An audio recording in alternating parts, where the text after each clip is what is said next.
চ্যালেঞ্জগুলো, যেমন ভিসার জটিলতা আছে সেটা কিভাবে সলভ করা যায়, জব যে চ্যালেঞ্জ আছে জবটা কিভাবে নেওয়া যায় সেটার জন্য আমরা কথা বলেছি। এম্বাসির কি রোল আছে, আমাদের মিডিয়া পার্সোনালরা কিভাবে একটা ব্রিজ তৈরি করতে পারেন ডক্টর কমিউনিটি এবং এম্বাসির মধ্যে, এবং আরেকজনকে হেল্প করার মাধ্যমে। অনেক ডাক্তার লাইসেন্স হওয়ার পরেও জব পাচ্ছে না, এবং সেই জবের যে পজিশনটা দেখা যাচ্ছে অন্য দেশের ডক্টর এসে সেটা রিপ্লেস করে নিচ্ছে। So we are losing a big market, মানে জব মার্কেট। তো আমাদের এটাই আমাদের রিকোয়েস্ট ছিল, যাতে করে এই একটা অ্যাওয়ারনেস করা, যে আমাদের এম্বাসি যাতে এটা প্রোঅ্যাক্টিভ হয়, যাতে করে আমাদের গভর্নমেন্টকে এটার ব্যাপারে মোর ইনস্ট্রাকশন এবং মানে মানে আমি বলি তাগাদা দেওয়া এবং করা, যে এইটা প্রবলেম যত দ্রুত সম্ভব। কিন্তু সংযুক্ত আরব আমিরাতের ক্ষেত্রে বর্তমানে প্রেক্ষিতটা ঠিক ততটা না। আমরা আজকে জেনেছি 263 জন বাংলাদেশি ডাক্তার এই দেশে, আরো বাংলাদেশি ডাক্তার আসবে বলে আমরা আশা করি। দেশের এই প্রফেশনাল ডক্টরদেরকে নিয়ে আমরা এই আলোচনাটার ধারাবাহিকতাটা বজায় রাখবো, এবং ধীরে ধীরে আমরা কিভাবে এই দেশের, আপনি যেটা বললেন যে বিশাল বাংলাদেশি জনগোষ্ঠী আছে, তাদেরকেও কিভাবে এই আমাদের বাংলাদেশি চিকিৎসকদের মাধ্যমে এক ধরনের একটা স্বাস্থ্য পরামর্শ বা স্বাস্থ্য সেবার, দেশ থেকে যারা চিকিৎসা বঞ্চিত, যারা এখানে রেমিটেন্স যোদ্ধারা আছেন, তাদেরকে নিয়ে আমরা ইতিমধ্যে কাজ শুরু করেছি। আপনারা জেনে খুশি হবেন, আমরা ইতিমধ্যে প্রবাস থেকে যে সকল পেশেন্ট বাংলাদেশে যাচ্ছে আমাদের হসপিটালে বা আমাদের যে সব ক্লিনিকগুলো আছে ওইগুলোতে যখনই যে আমরা তাদেরকে একটা স্পেশাল সারও দিই, যেটা হচ্ছে যে শুধু প্রবাস থেকে, বিশেষ করে ইউএই থেকে, ইউএই, কাতার, সৌদি আরব, এখান থেকে যে সকল পেশেন্ট যাচ্ছে তাদেরকে আমরা সর্বনিম্ন খরচে সর্বোচ্চ সেবা দিয়ে থাকি। আপনারা জানেন গত বছর এখান থেকে 724 জন লাশ আমরা বাংলাদেশে গ্রহণ করেছি। এখানে 56% পেশেন্ট হচ্ছে হৃদরোগে আক্রান্ত।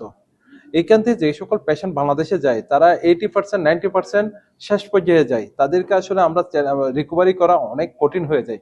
তাদেরকে যদি আমরা এইখানকার কমিউনিটি ক্লিনিক করে এখানে মায়ের ভাষায় কথা বলার জন্য, দেশি ভাষায় কথা বলার জন্য আমাদের লোকাল ডক্টরদেরকে এই দেশে এনে আমরা যদি সার্ভিসটা নিশ্চিত করতে পারি, তাদেরকে প্রাইমারি ট্রিটমেন্টটা যদি এখানে দিতে পারি, তাহলে এখান থেকে আমরা অনেক মায়ের সন্তানকে যারা চিকিৎসার জন্য যাদের প্রয়োজন হবে তাদেরকে আমরা সার্ভিস দিতে পারি, তাহলে এখানে অনেক দূর হয়তো তারা অনেক সেফ হয়ে যাবে, এবং পাশাপাশি দেশে গিয়ে তারা পরবর্তী ট্রিটমেন্টটা নিতে পারবে। কারণ এখানে একটা ইন্স্যুরেন্সের সমস্যা আছে, এখানে কিছু কথার স্পিচ, মানে নিজের ভাষায় কথা বলা।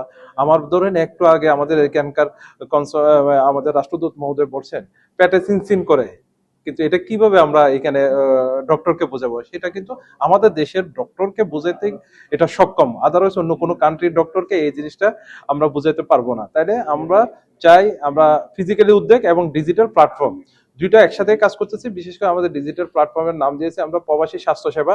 এই প্রবাসী স্বাস্থ্য সেবা নিয়ে ইতিমধ্যে আমাদের অ্যাপস এর ডেভেলপমেন্ট কাজ কমপ্লিট হয়েছে। এখানে আমরা কাজ করব বিভিন্ন ডরমিটরিতে, যেখানে বেশি 500-700 স্টাফ আছে, শ্রমিক আছে, সেখানে আমরা একটা টিভি বসাবো এবং ওইখানে একটা ভিডিও কলের মাধ্যমে আমরা তাদেরকে সর্বনিম্ন খরচে আমরা তাদেরকে চিকিৎসা সেবাটা বা চিকিৎসা পরামর্শটা আমরা দিয়ে থাকবো। এছাড়াও তাদেরকে আমরা একটা প্রেসক্রাইব, ওইখান থেকে আমরা পরামর্শ একটা দিয়ে দিব, ওইখানে ওনারা পরবর্তী কি করবে সেটা নিয়েও আমরা তাদেরকে একটা অ্যাডভাইস করে দিব।